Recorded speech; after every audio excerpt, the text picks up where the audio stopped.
Hello, everybody. We're just getting our webinar kind of up and rolling. It's 11:59, so we're a minute away from starting. We're going to give it a moment for people to be able to load in, and then we will get started in just a moment.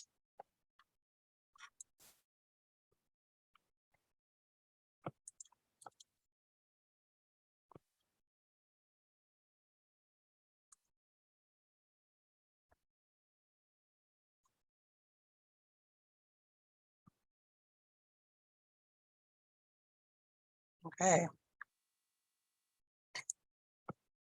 Okay, I see the clock has struck 12. I'm going to get started on a few introductions while the rest of the group gets in and loaded.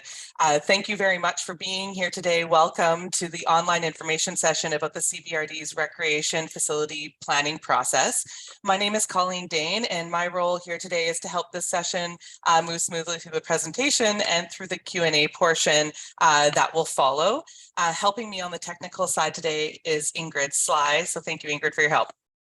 Our goal today with this webinar is to provide you with an update about the planning process that is underway for the CBRD's recreation facilities, and that includes fields and ice and aquatics. And we also want to give you an opportunity to ask questions of the project team about the path ahead and about the work that's been done so far. Our presenters today will be Doug DeMarzo, who's the General Manager of Community Services for the CBRD, and Jennifer Zabinden, who is the Senior Manager of Recreation Facilities for the CBRD. We have a presentation to start with. We expect that will take about 25 to 30 minutes, and then we will open it up for a Q&A session for the second half of our hour. Before we dive into that presentation, though, just a couple little housekeeping items. Using this webinar format, we use the Q&A tool to be able to collect questions from you and pose them to the panelists here. So you can find the Q&A in the bottom black bar of your Zoom screen. It's a little icon with dialog bubbles that says Q&A. If you open it up, there's a little white box that opens up and you can type in your questions there and post them, and then we will pose those to our panelists during the Q&A session. You're welcome to drop them in through the presentation, but we will get to them after the presentation is complete. You can make your question anonymous by clicking the little box beside the question window so that it is posted without your screen name attached to it. And if somebody else posts a question that you think is important or that you would really like to hear addressed, you can also upvote it, and that helps us understand what is a popular question that we need to make sure to address.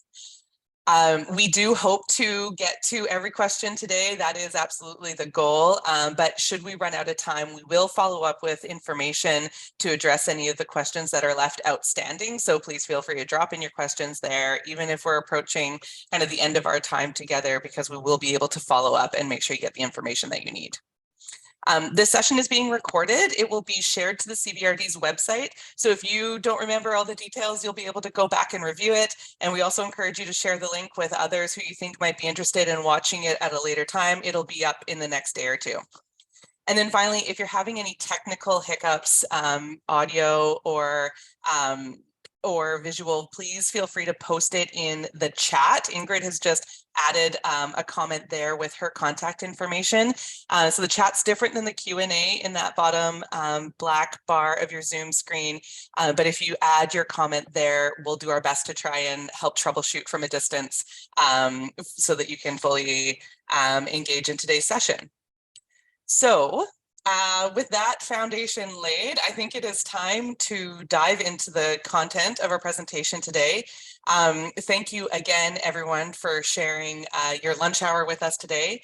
And I'm going to hand the mic now over to Doug DeMarzo, General Manager of Community Services. Doug, over to you, and I will just get our screen presentation up.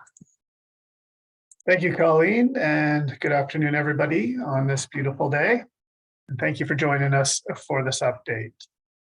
Before we get started, I'd like to acknowledge that we're hosting this today from the traditional unceded territory of the Comox First Nation, the traditional keepers of this land.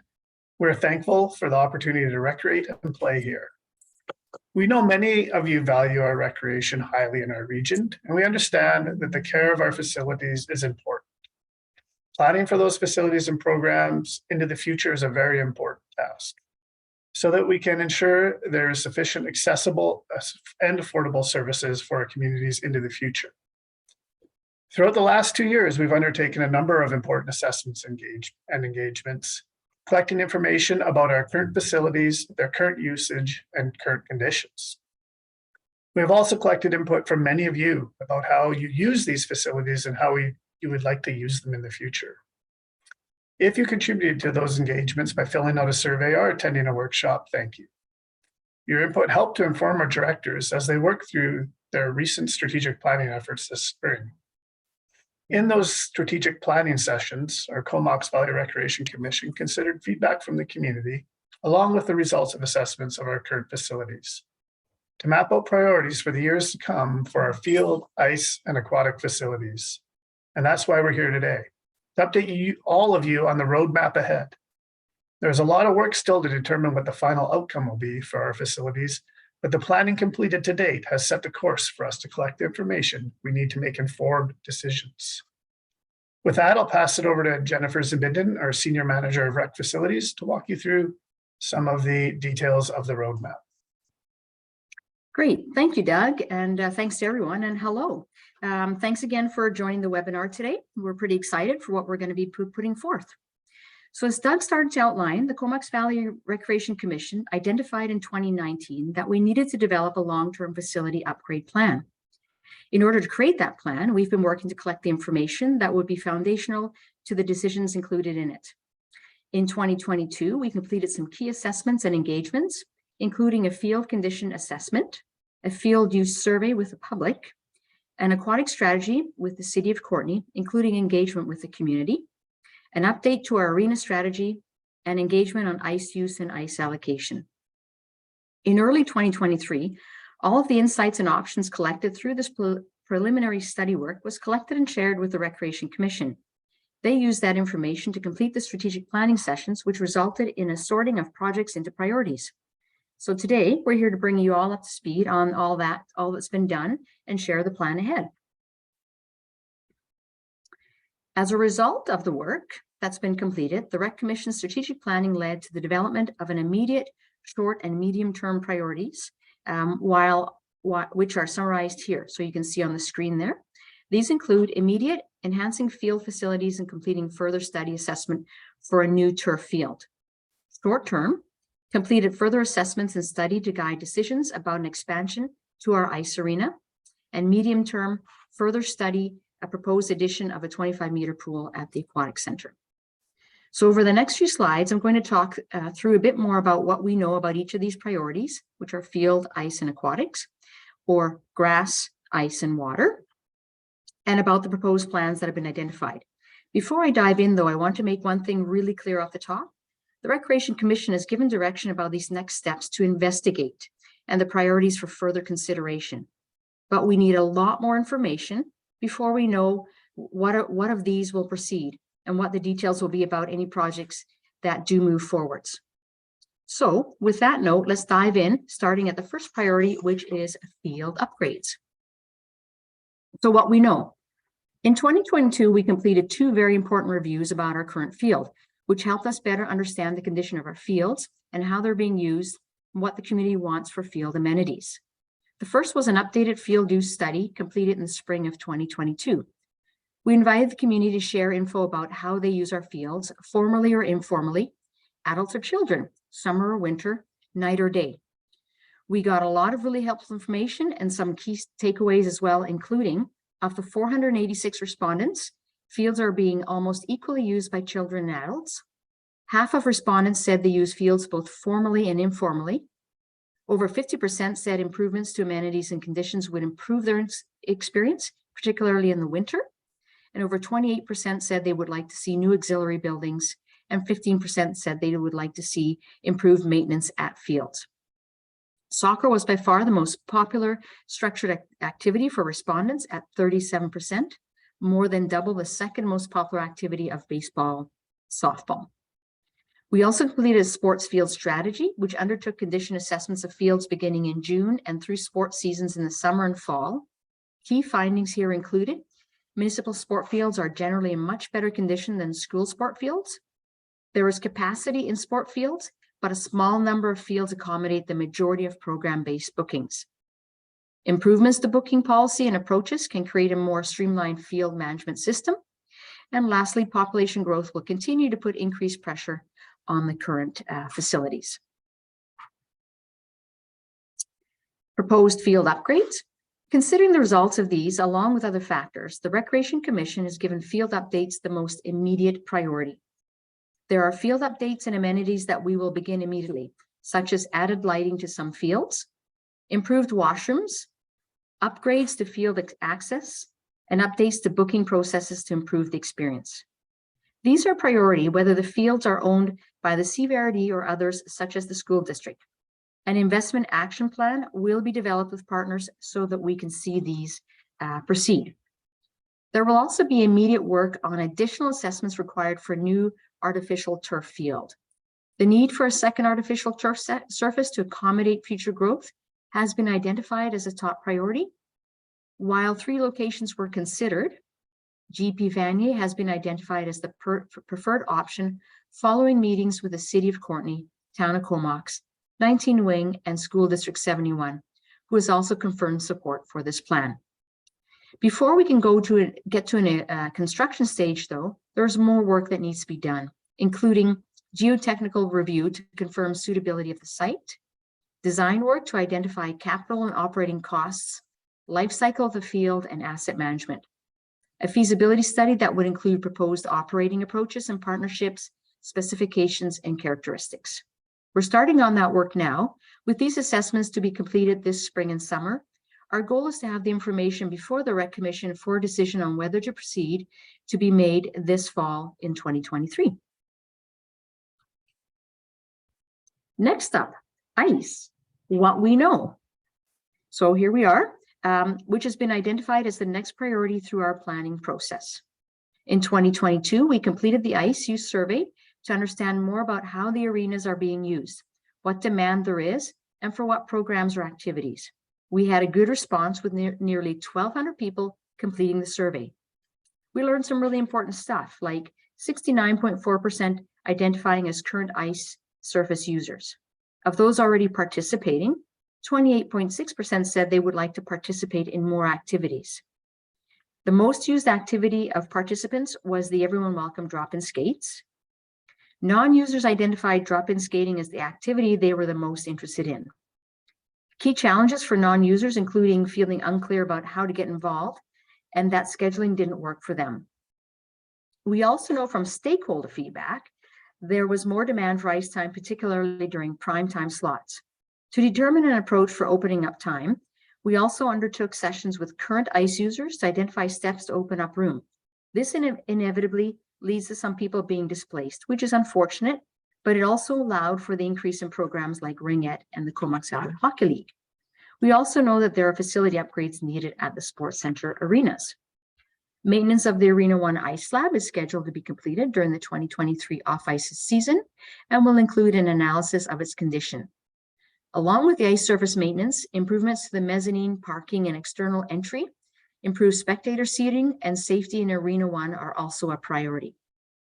Planning for the future of our ice facilities and the possibility of an expansion has been on the radar for 15 years, and discussions about a leisure ice pad was part of the 1998 construction of Arena 2 and the 2017 Indoor Recreation Facility Master Plan. Proposed ice upgrades. Considering all those pieces, upgrades to the ice facilities has been identified as a short-term priority. The proposed upgrades include the addition of a full-sized ice rink surface that will be added to the Comox Valley Sports Center site. The new ice surface is proposed to be south of the existing facility between GP Vanier and Arena 2. Looking into possibilities of adding 1,500 to 2,000 seats, either as an expansion to Arena 1 or attached to the new arena at the location yet to be determined, as well as an addition of 6 to 8 new dressing rooms. However, just like fields, this prioritizing doesn't mean that this is exactly what will happen. Our first steps include completing a greenhouse gas emissions study, parking assessment, environmental assessment, and a feasibility study. So work on this is anticipated to begin when we've completed the field project assessment work, in the fall of 2023. Our goal is to have them completed to inform a decision about whether or how to proceed in the summer of 2024. And the last topic is aquatics, what we know. We come to our aquatic facilities. As with our aquatic facilities, we also spent time in 2022 to assess how our pool facilities are currently being used. We worked with the City of Courtenay to complete an aquatic needs strategy, looking at the Comox Valley Aquatic Center, Comox Valley Sports Center pool, and the Courtenay Outdoor Memorial Pool. The aquatic strategy develops a regional vision for aquatic facilities and looks to long-term capital planning to achieve those goals. As part of the process, we completed a public survey with residents with over 1,640 respondents. From those results, we learned approximately half of respondents said the facility being too crowded is the biggest barrier to using the aquatic center. About 92% of the respondents said access to the aquatic facility is important to the quality of life in the Comox Valley. While there is capacity availability within the current facilities of swim spaces that are not currently unused, the facilities are not meeting some needs. Approximately 1/3, 32% of respondents, said that new or improved aquatic amenities are extremely important. The analysis also gives us some important things to consider related to the facilities. And for example, some facilities in the region are reaching the end of lifespan, and investments in new facilities may be more efficient than repair of current facilities. We heard through feedback received that crowding is a barrier to participation.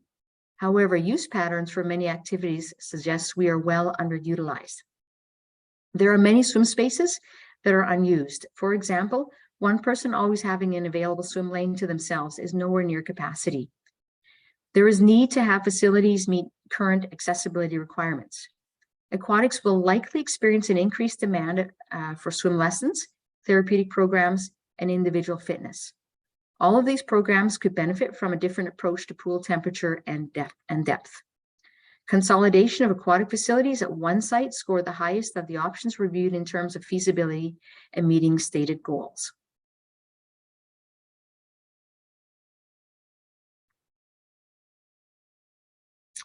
Proposed aquatic upgrades. With the needs strategy complete and after review of it alongside the other facilities assessments, the Recreation Commission has given upgrades to the Aquatic Center a medium priority. After consolidating options presented within the strategy, the preferred option that staff have been directed to further investigate is the addition of a 25-meter pool at the Aquatic Center. Decisions about the outdoor pool rest with the City of Courtenay. This also assumes that once a new facility is opened, the pool at the Sports Center would close. As with all other facilities, though, there is a lot of work to do before we proceed. Required assessments include greenhouse gas emission studies, parking, and environmental analysis. This assessment work would begin in the fall or winter of 2024, with a goal of a decision by the Comox Valley Rec Commission in the winter of 2025 or early 2026. Greenhouse gas emissions. There's another key influencer in all of these decisions. The CVRD's board strategic priority of our reducing greenhouse gas emissions. The CVRD's board has identified climate crisis and environmental stewardship and protection as one of their 4 key drivers, and it is a very important lens through which we look at all of our projects. Because rec facilities account for 54% of the CVRD's total greenhouse gas emissions, our planning work here can have a big influence on our goals to reduce emissions in the short, medium, and long term. Facility upgrades and changes offer opportunities to increase energy efficiency and reduce footprint while meeting community priorities. New technology could see recovery of heating and cooling, among other efficiencies available when updating aging facilities. Increasing energy efficiency and reducing the dependence of non-renewable resources. Renovating or adding to an existing building has the potential to reduce emissions at an operational level.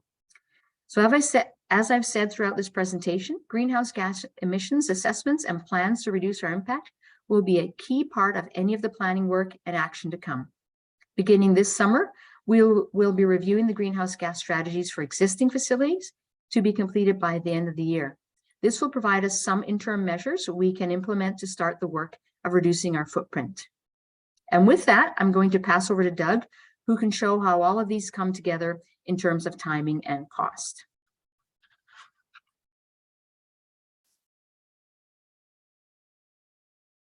Great, thanks, Jennifer. We've sure talked about a lot of big projects and a lot of steps on a number of initiatives. To move forward, a comprehensive strategy like this requires a lot of moving parts. This image shows us all how all the pieces will line up to move us forward. You can see where we're at today, having completed the map ahead and securing school district support for further review of the Vanier site for a new turf field. The next step around the field work and decisions, followed by ice, and then finally aquatics. By the end of 2025, early 2026, we should have decisions about all three of these streams. Some may already be moving forward by then, depending on the results of assessments and the decisions of the Recreation Commission. I'm sure one of the questions on many people's minds is, how are we going to afford all this and how much will it cost? Well, still conceptual, an outline of projected costs and how they will cumulatively line up with residents was also considered as part of the strategic planning process. As you can see on this table, should all these projects proceed, there'd be an incremental increase over the 6-year period from 2024 to 29. So for example, it's believed that the turf field at $5 million could be paid off within a 5-year period. So you see that costing the average taxpayer about $32 a year. But within that 5-year period, you may see the full expansion of ice come on about 2026, which would then bring that total taxpayer cost about $61 a year. After the 2028 or thereabouts, you will lose the borrowing for the sports field expansion, and then perhaps look at an aquatic expansion, which would leave you continuing to pay off the full ice sheet expansion, as well as the new cost of the pool, which would only cost you approximately $75. This is based obviously on rough projections and estimates, and in $2022. So these are really high-level costs provided by consultants. There's still a lot we don't know yet. The many steps we have ahead of us will ultimately determine what moves forward, what it looks like, and how much it will cost. To be conservative, it has assumed that the capital will be financed with debt. However, the CVRD will look for grants to help lower costs. Thank you very much for your time to walk through this work. We're happy to answer any questions you have today, but before doing so, I'll just pass you back to Colleen for a quick wrap up. Thank you, Jennifer and Doug, for that overview and for all that information. Obviously, a lot of work ahead. I've posted kind of a last slide that includes contact information and the website address for where people can get more information if they have any questions. There are no questions that have come in on the Q&A window, but I'm going to just remind people who are on the call, if you want to pop in a question for the panelists today, you can open up the Q&A window in the bottom of your Zoom screen and post it there, and then we will be able to pose it to the panelists to get you some more information about this. If you haven't been able to visit the engagecomoxvalley.ca/rec plan page, I encourage you to make note of that address. It is where the video of this webinar will be posted and where additional information, for example, from the open house that we held on Tuesday evening, will also be posted as well. So you can take a look at the information that's been shared to date. Please feel free to relay that link to others who you think might be interested. If you're here representing an organization or just for family and friends and neighbors, of course, we hope that they'll follow along. This will also be where we will be posting updates so that people, posting updates about these initiatives as we move forward. So if you go there and you subscribe or follow along to the project, you will be notified as there are updates in the months and years to come, frankly. Okay, there was one question that's been popped into the chat, and I'm going to pass it over to you, Jennifer. It's actually about the outdoor pool. So the question is whether or not there's a way to renovate the outdoor pool so that it could be used year-round, especially in the case of losing the sports center pool. So probably the really big key thing here about the outdoor pool is it is a City of Courtenay function. So that's a question that could be posed to the City of Courtenay. In all honesty, I'm sure any pool can be renovated to work in any way, but that question would need to be posed to the City of Courtenay. I'd just like to also add to this that the Sports Center pool is not being lost at a point in time, unless of course maintenance or other things force it to be, but we'd be just simply shifting that body of water up to the aquatic center. So you would still have the same amount of pool basin space at the end of the completed projects. Okay, and then the other question is there a way that residents can support you guys in moving this process forward? Are there opportunities, or is there a need for letters of support or writing to elected representatives, for example, that can help move some of these initiatives forward? Certainly, having community support is a very big, key, important piece of moving these projects forth. Staff will be very happy to meet with anybody out in the community that would like to walk a path forward to build, a support network. Great. And then also, the email and the phone number that I still have up on the screen, those are great ways to be able to submit any comments that you have as well. And any comments that we receive through those fields and also on the website will also help form a summary report from this engagement, so that will be, shared with the Recreation Commission as well, so that they're to support their decisions moving forward. Okay, I'm going to give it just another moment for kind of a last call on any other questions that people have that they'd like to post. Again, there's the Q&A window that you can pop open and type in a question there if you have it. I will, again, the engagementcomoxvalley.ca/rec plan is your great reference moving forward. I know Ingrid's also posted that link into the chat, so you can easily grab it and hopefully share it with others that you think might be interested in it. And so without seeing any further questions posted, I will say, I won't hold on to people any longer than is necessary. Thank you very much for being here and for listening to this update. Thank you to Jennifer and to Doug for the presentation and for all the information that you've shared. Again, this will be posted to be shared and reviewed in the next day or two. So we encourage you to follow along at the Engage Comox Valley page. And thanks again for sharing some of your lunch hour with us today. So have a good rest of your day, and thank you for being here.